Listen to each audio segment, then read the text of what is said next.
Бала жарай жақсы. Бүгін біздер үш топқа бөлініп отырдық. Бірінші топ жиһан кездер, саяхатшылар және зерттеушілер болып үш топқа бөліндік та. Енді ары қарай үй жұмысын өткен сабақты пысықтаумен бастай берейік. Так, үй жұмысын кім орындап келді? Жарайсыздар, бәріңіз орындап келіпсіздер. Так, Альви, айта ғой, кім туралы жазып келдің? Мен Кристофор Колумб туралы жазып келдім. Өте жақсы, жарайсың. Так, Диляра, айта ғой, кім туралы жазып келдің? Мен Страбон туралы жазып келдім. Страбон туралы жазып келдің. Жарайсың, керемет. Так, Мерей, кім туралы жазып келдің? Мен Джеймс Кук туралы жазып келдім. Джеймс Кук кім екен? Саяхатшы, да? Так, жарайсың. Келесі жақтан Ильяс, кім туралы жазып келдің? Марко Поло. Марко Поло, өте тамаша, жарайсың. Так, кім туралы жазып келдік? Геродот туралы, өте жақсы. Өткен сабақта біздер Геродот туралы білген едік та. Альмира, айта ғой, кім туралы жазып келдің? Васко да Гама деп, өте тамаша, жарайсың. Так, мына жақтан Сымбат? Геродот туралы, тамаша. Шоқан Уәлихан және Геродот туралы жазған да. Так, сен кім туралы жазып келдің? Марко Поло, тамаша. Керемет ізденіп келген екенсіздер, балалар. Амина, кім туралы жазып келдің? Кристофор Колумб дейді. Тамаша, керемет. Так, кім туралы жазып келдің? Симатсиян дейді. Өте тамаша, балалар. Ізденістер жақсы екен. Аяру? Шоқан Уәлихан. Мінекей, өте тамаша. Жарайсың. Сузан? Геродот. Геродот туралы жазып келген. Тамаша. Рахмет, жарайсыздар балалар. Бәріміз өте тамаша дайындықпен келген келеміз. Ары қарай. Тақтаға назар аударамыз. Қарағаңыздар балалар. Тақтада кімдердің суретін көріп тұрмыз?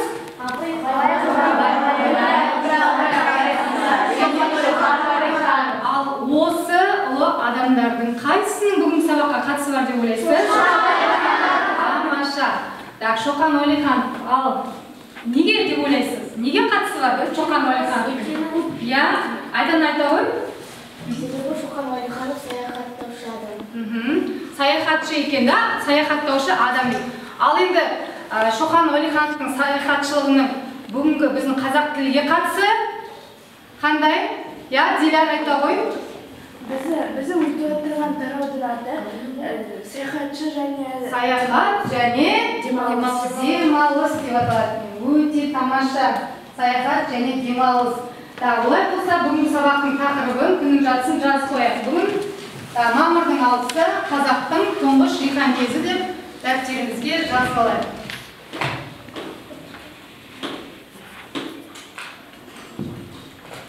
Сабақтың тақырыбы қазақтың тұңғыш жиһан кезі.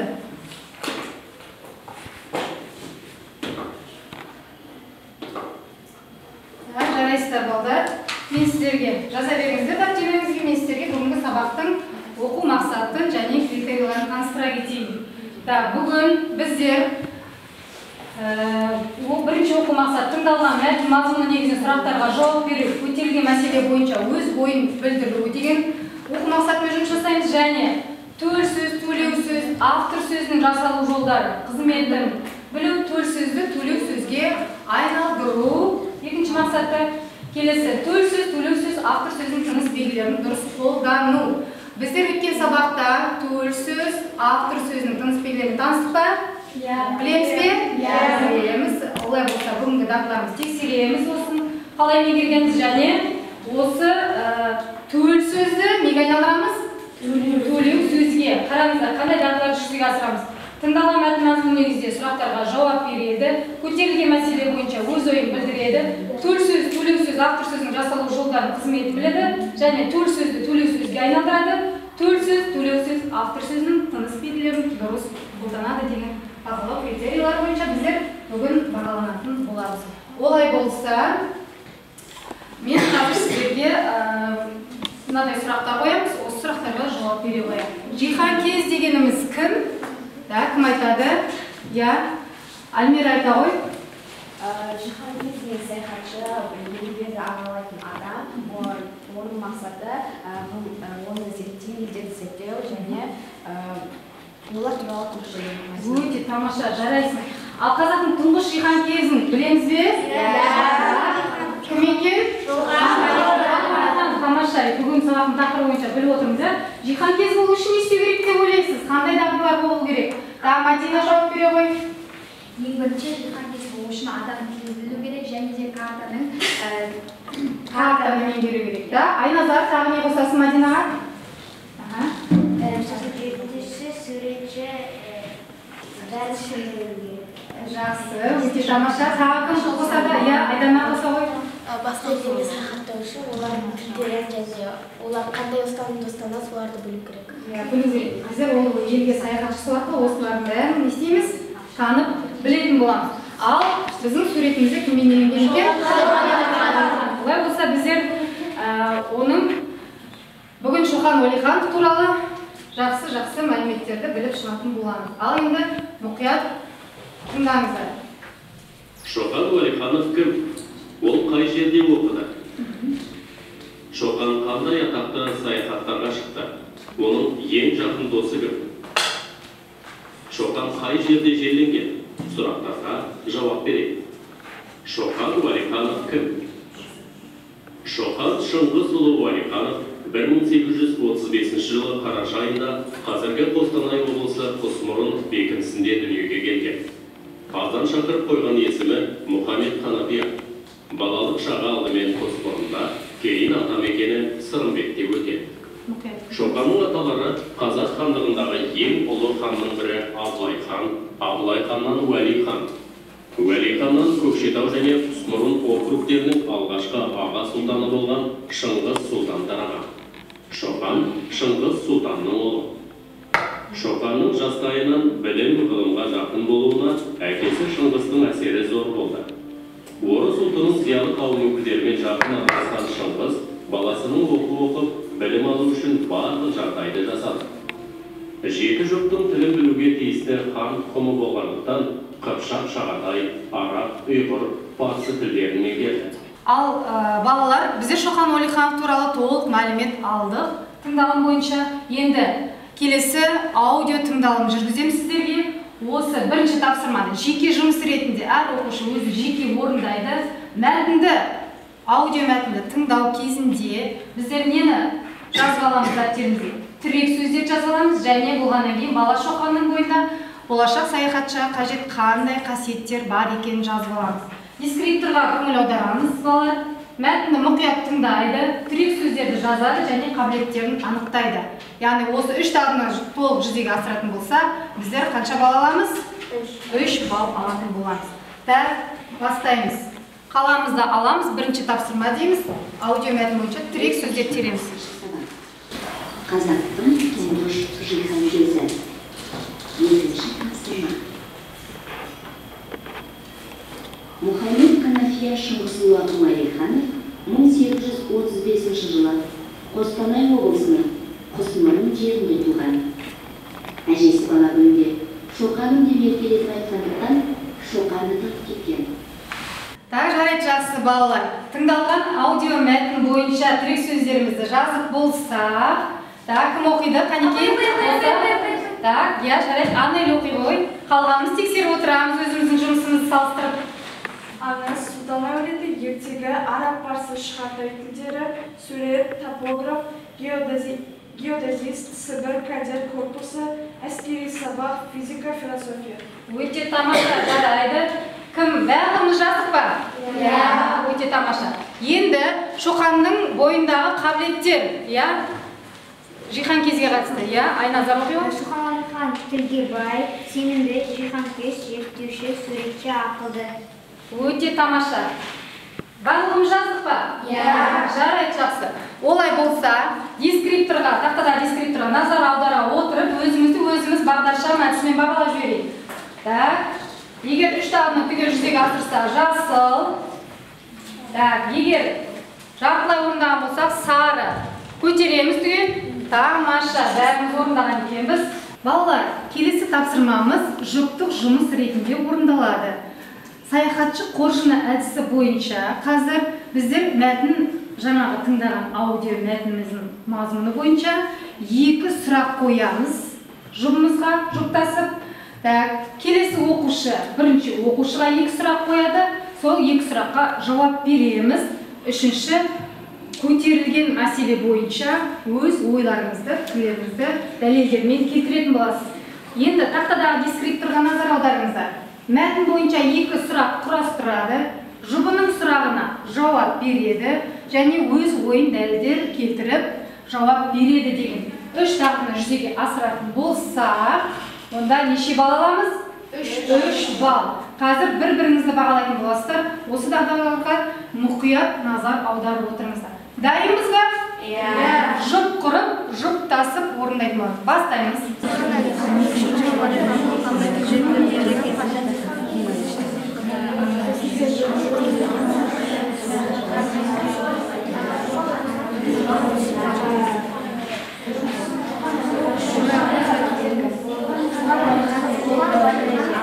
Саяхатқа арнаған адам.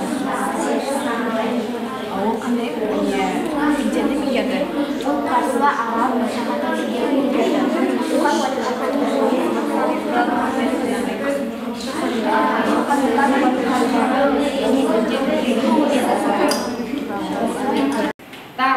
Болдық қода аяқтадық қой программамызды. Олай болса, бағалау парағына бір-бірімізді бағалап жібереміз. Алдымыздағы бағалау парағына бір-бірімізді. Әли Аяланы бағалайды, Аяла Әлиді бағалайды. Дескриптор бойынша бағалаймыз. 3 балл. Болды па? Иә. Жарайды, жақсы, рахмет. Балалар, келесі жұмысымыз топтық жұмыс ретінде орындалады. Бірлескен оқылым әдісі бойынша оқулықтағы мәтінді мен сіздерге әр топқа 3 бөлікке бөліп алып келдім. Мәтін бөлігінің ішінде қарамен жазылған сөйлемді қазір біздер төл сөзге айналдырамыз.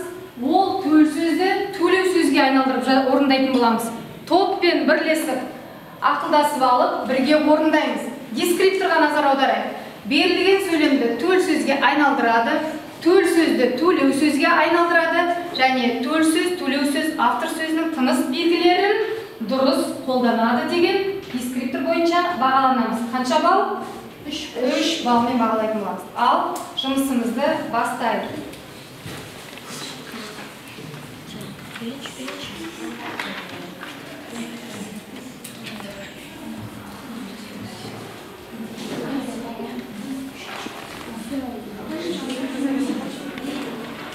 Тәртіпте орындаймыз бала. Жарайды, жақсы, бәріміз орындап болдық па? Иә.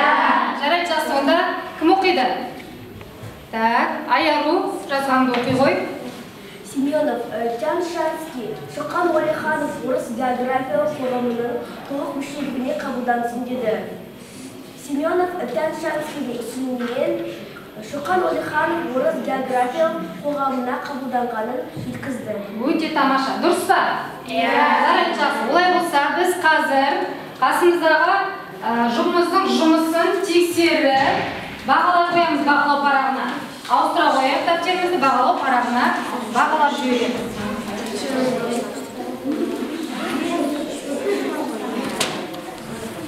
Теретеміз. Жарайды, жақсы. Бағалап болсақ, назарымызды тақтаға аударамыз. Енді бүгінгі алған біліміміз бойынша Шоқан туралы білген деректерімізді қазір нақтылап, мынадай бір оймен қорытындылап бекітіп жіберейік. Қарай қойыңыздар тақтаға. Қазір шыққан сұрақтар бойынша алдымыздағы 1, 2, 3, 4 деген 4 жауаптың біреуін көтеріп, маған жауап беріп отырасыздар. Тақтада болатын назарымыз, бастаймыз. Қолымызға сан ұстап отырамыз. Бірінші сұрақ, Шоқан Уәлихановтың шын есімі кім? Нешінші жауап дұрыс, сол санды көтереміз. Так, дұрыс, 2, 2, 2, қолымыз 2 көтеріп отырмыз. Кім екен? Мұхаммед Қадырия. Екінші, Шоқанның туып өскен жері қай жер? Қараңыздар. Так, келдік. Қай жер екен? Құсмұрыс секілді. Жауабымыз дұрыс па? Иә, дұрыс. Келесі сұраққа назар аударамыз. Шоқанның арғы атасын білесіз бе? Так, жауап көтереміз. Жауап көтереміз. Так, неше көтеріп отырмыз? 1, тамаша. Кім екен? Абылайхан. Келесі. Шоқан Уәлиханов қай жырды қағазға түсірді? Оқимыз. Жарайсыздар. Қай жер екен? Манашыр. Жарайсыздар балдар. Сабағымыздың кері байланысына кезек келді. Қазір біздер алдымыздағы парақшаға 3-2-1 әдісімен сабақтан алған 3 маңызды ақпаратты жазасыз кестеге және 2 қиындық келтірген мәселемен өзіңізге бір ұнаған мәселені жазып, бүгінгі сабақтың кері байланысын береміз. Парақшаға жаза қояйық алдымыздағы әр оқушы.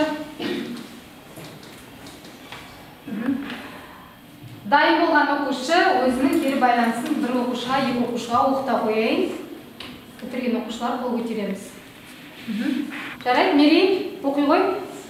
3 маңызды ақпарат. Шоқан Уәлиханов туралы ақпарат, түрлі сөздер, 3-ші қызықты тапсырмалар. 2 қиын мәселе, маған барлығы оңай болды. Маған жұрттық және топтық жұмыстар. Топтық жұмыстар. Так, келесі. Амина, оқи қой. 3 маңызды ақпарат. Біріншісі Шоқан кездер, екіншісі Шоқан Уәлиханов, үшіншісі сөз бен түрлі сөздер туралы. Екіншісінде бәрі оңай, қиын мәселе болған жоқ. Ал ұнағаны Шоқан Уәлиханов туралы. Жарайды, жақсы балалар. Рахмет. Кері байланыс парақтарын жинап аламыз және тақтадағы үйге берілген тапсырманы жазып ала қояйық. Балалар, енді бағалау парақшасы бойынша сіздердің бағаларыңызды ата қояйын. Сузан 10 балл, Бақтаулет 8 балл, Айару 10 балл, Айназар 8 балл, Найля 9 балл, Раяна 9 балл, Мирей 10 балл, Жаңыл 9 балл, Әли 7 балл, Аяла 8 балл, Алина 9, Амыржан 9, Сымбат 10 балл, Ильяс 8 балл, Анель 9 балл. Жарайсыздар, рахмет, өте тамаша қатыстыңыздар.